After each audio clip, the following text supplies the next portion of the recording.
Jak wyglądała Polska na 5 lat przed wybuchem II wojny światowej? Co można było w niej zobaczyć? Czy posiadała jakieś atrakcje turystyczne? Czy posiadała miejsca, którymi mogła i chciała się chwalić? Czy wreszcie posiadała jakieś problemy, które zwracały uwagę zagranicznych odbiorców? Na te oraz inne pytania odpowiedzi udzieli Państwu Bernard Newman w swoim reportażu Rowerem przez II RP.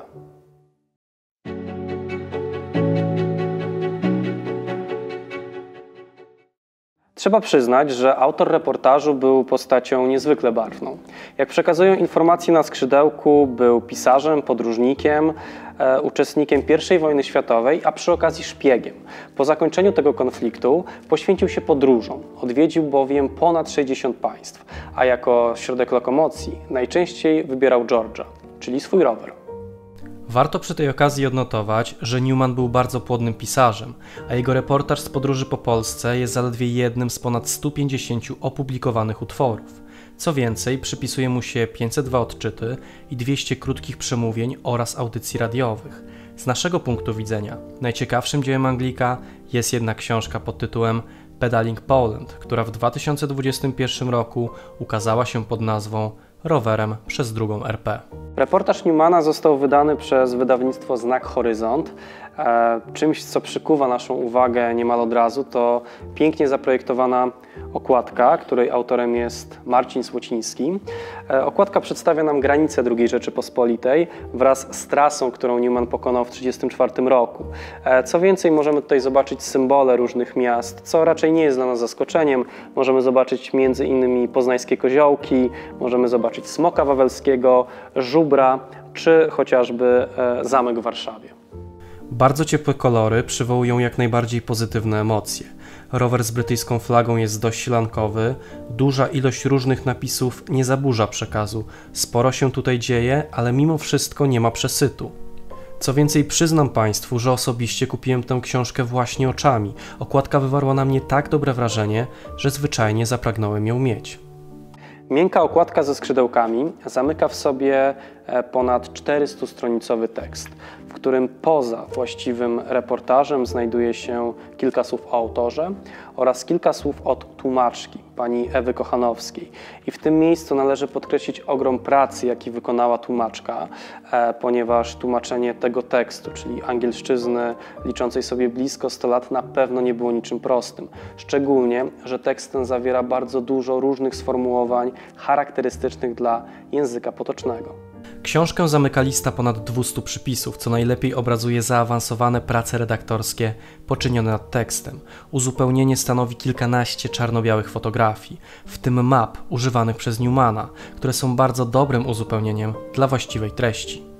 Treści, w której dominuje narracja przede wszystkim turystyczna oraz obyczajowa, rzadziej polityczna, chociaż i tę możemy odnaleźć, szczególnie na początku tego tekstu, co wynika z miasta, które odwiedził Newman. Do Polski dostał się drogą morską, nie mogło być więc innej możliwości, jak wylądować na Pomorzu. Stąd zaś jeden krok do Gdańska, którego obraz nakreślony ręką Newmana jest zresztą bardzo osobliwy. Zapisał on, że Gdańsk pozostaje bardziej nazistowski niż jakakolwiek znana inna część Niemiec. Nigdy nie widziałem takiego entuzjazmu w jakimkolwiek prowincjonalnym niemieckim mieście. Nazistowski rytuał, który powoli, acz konsekwentnie zagraża poczytalności całego kraju, rozkwitał tutaj w pełnej krasie. Praktycznie na każdym domu wisiała flaga. Co drugi człowiek nosił odznakę członkowską jakiejś nazistowskiej organizacji. Reszta miała co najmniej 2 takie odznaki. Daleko więcej osób wpatrywało się z uwielbieniem w zdjęcia Adolfa Hitlera, niż gromadziło przed ołtarzami kościołów. Niezwykle mnie to zdumiało, bo niezależnie od oceny zjawiska, dobrobyt Gdańska zależy wyłącznie od Polski. Przed wojną był on portem zachodniej części Prus Wschodnich. Polski handel w praktyce go omijał. Z powodów politycznych kierowano go do rosyjskich portów. Dziś Gdańskowi powodzi się lepiej niż kiedykolwiek. Przeładunki wzrosły do poziomu nieznanego nawet w najpomyślniejszych czasach przed wojną.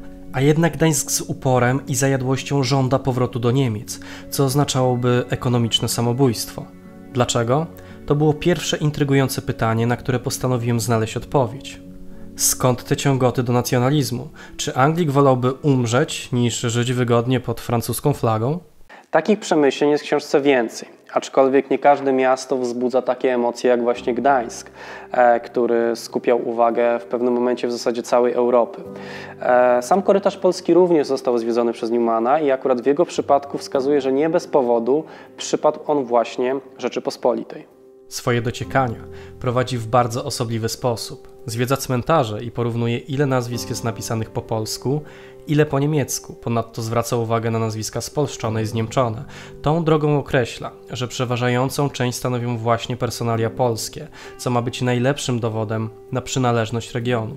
Następne punkty podróży to m.in. Gdynia, która bardzo podoba się Anglikowi. Podkreśla on, że stanowi to miasto chlubę dla II Rzeczypospolitej. Potem pojawia się w Poznaniu, który raczej nie przypada mu do gustu. Następnie jest Toruń, w którym podkreśla niemieckość tego miasta, a następnie pędzi przez Mazowsze, które kompletnie go nudzi. Może poza wyjątkiem Łowicza, gdzie zwraca on uwagę na bardzo barwne stroje, przede wszystkim łowiczanek.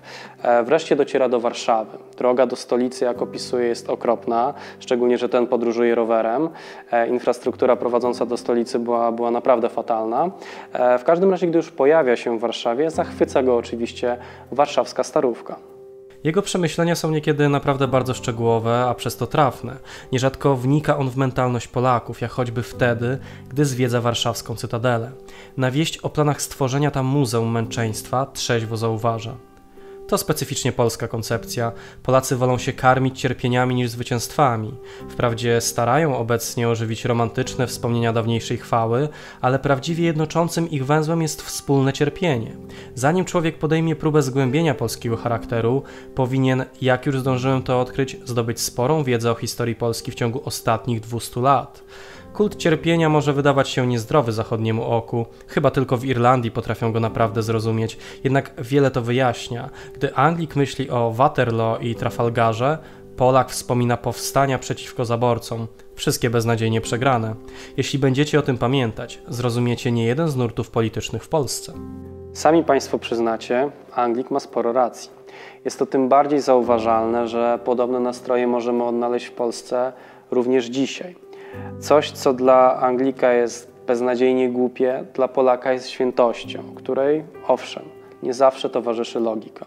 Anglik zresztą lubi sobie ponarzekać. A to Łódź przypomina mu polski Manchester i nie warta jest odwiedzin, a to, co chyba najbardziej mnie zaskoczyło i rozbawiło, przeszkadza mu deszcz.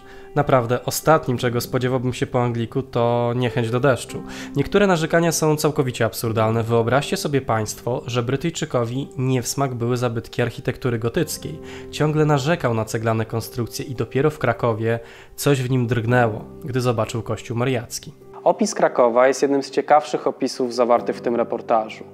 Miasto wyjątkowo się Anglikowi spodobało, tak samo jak jego mieszkańcy. Nic z tym zresztą dziwnego. Niemal każdy wieczór spędzał on w klimatycznej jamie Michalika, w której młodopolski duch można poczuć również dzisiaj. Newmanowi podoba się nie tylko klimat i atmosfera Krakowa, ale dostrzega on również wagę tego miasta dla całej historii Polski, ze szczególnym uwzględnieniem okresu zaborów. Dostrzega on, że Kraków pełnił funkcję lekcji historii dla Polaków z 3 zaborów, którzy przybywali tutaj, by poznawać przeszłość swojego kraju. Zrozumienie tego zagadnienia bardzo mi zaimponowało.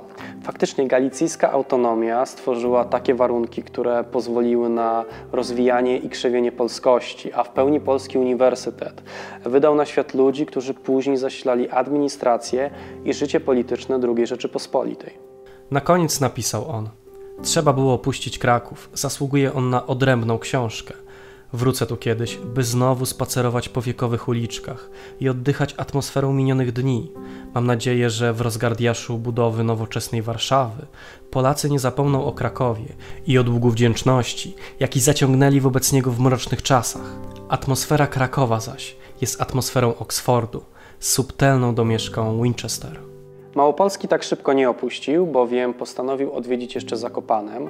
Tam niestety pogoda nie bardzo mu dopisała, a chodzenie po górach było jedną wielką męczarnią. Zresztą ze względu na dużą mgłę niewiele tych gór tak naprawdę zobaczył, ale nie przeszkodziło mu to w zafascynowaniu się chociażby góralskim folklorem. Na tym kończyła się, pominąwszy szybki przejazd przez Podkarpacie i zatrzymanie się na dłużej jedynie w Przemyślu, podróż po miastach wchodzących w skład dzisiejszej Polski. Kolejna część podróży przebiegała już po ziemiach wschodnich, które dzisiaj nazywamy Kresami.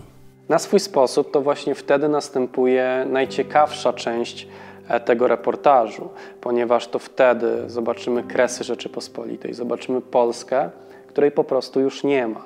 Najbardziej na naszą wyobraźnię zadziałają oczywiście wizyty w Lwowie oraz Wilnie.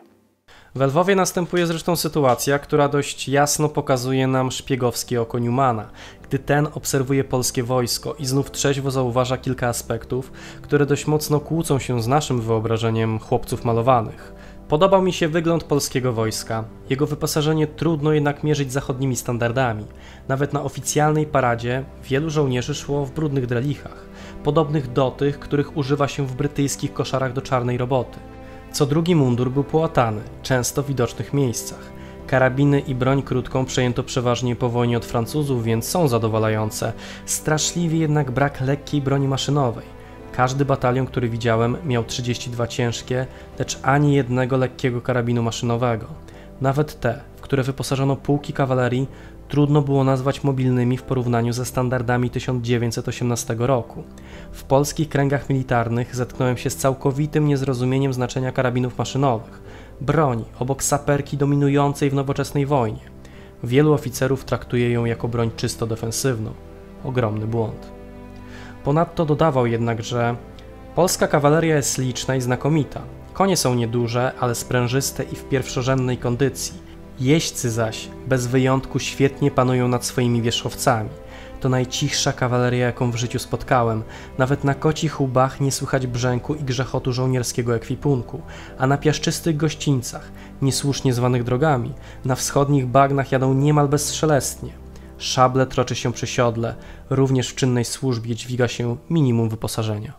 To oczywiście nie koniec podróży Anglika. Dalej wschodnią rubieżą dotrze on do Prus i dopiero w Prusach zakończy swoją wizytę w Polsce. Tę część reportażu pozostawiam jednak Państwu na wyłączność, a my już przejdźmy do podsumowania. Czym tak naprawdę jest ten reportaż? Na pewno srogo przeliczy się ten, kto liczy na ukazanie jakiejś prawdy objawionej. Treść nie obfituje również żadne sensacje. Jest za to dość stonowana, a momentami zabawna, skupiona raczej na zagadnieniach stricte turystycznych, ewentualnie obyczajowych, czasem narodowościowych. Polityka pojawia się stosunkowo rzadko i w większości przypadków traktuje o rzeczach raczej oczywistych.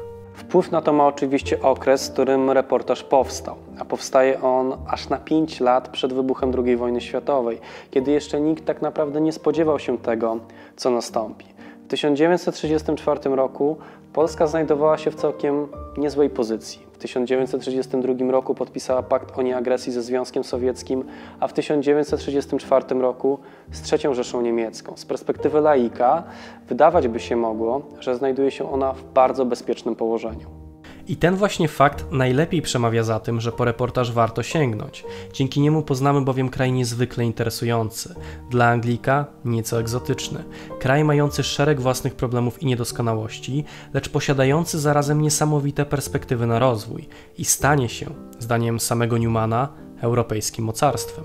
Podsumowując, wybór tej książki jest idealną alternatywą dla tych, którzy z jednej strony szukają czegoś lekkiego, a mimo to wartościowego, mądrego i cennego. Dzięki temu reportażowi otrzymujemy obraz kraju, który zazwyczaj jest albo mocno idealizowany, albo mocno demonizowany.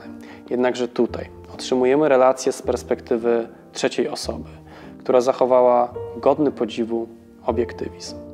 Także nie przedłużając, książki w dłonie i udanej lektury. Dziękujemy wszystkim naszym patronom za wsparcie. W dzisiejszym odcinku chcemy serdecznie pozdrowić panów Piotra Luberę, Artura Kawalca, Huberta Kędziorka, Piotra Bulicę, Rudolfa Miczkę, Adriana Martynowicza oraz Michała Sapkę. Ty również możesz mieć wpływ na tworzone przez nas materiały. Dołącz do nas już dziś na platformie Patronite.